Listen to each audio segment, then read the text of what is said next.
With critical battles looming on the high court and campaign trail, President Trump briefly walked outside the White House in golf gear today and quickly went back inside and into fight mode, attacking labor unions on this Labor Day and lashing out at a familiar target, his Attorney General Jeff Sessions. The president slamming what he called the Jeff Sessions Justice Department, which indicted Republican Congressman Duncan Hunter for misusing campaign funds and Chris Collins for insider trading. Mr. Trump tweeting, "Two easy wins now in doubt because there is not enough time. Good job, Jeff." It all comes as President Trump is gearing up to crisscross the country for critical GOP seats, but he's also eyeing his own reelection, including this exchange with former Secretary of State John Kerry. Are you going to run in 2020? I'm really not thinking about it. Talking about 2020 right now is a total distraction and waste of time. The president pouncing. "I see that John Kerry is thinking of running for president.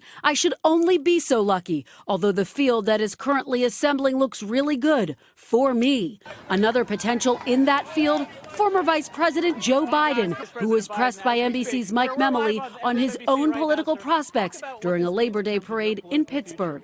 Is this an audition It doesn't for mean 2020? anything in my political future. I've been with these guys my whole life. But a defining moment starts tomorrow with the confirmation hearing for Judge Brett Kavanaugh for the Supreme Court.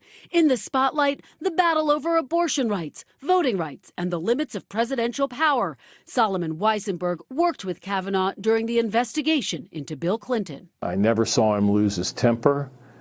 He was very serious and very hardworking. So I'll be very surprised if he's rattled in any way. I think he's ready for anything they will throw at him.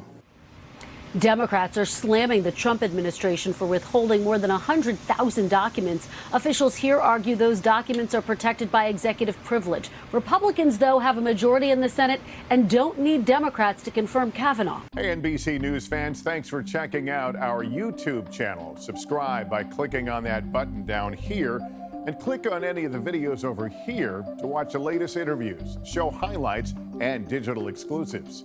Thanks for watching.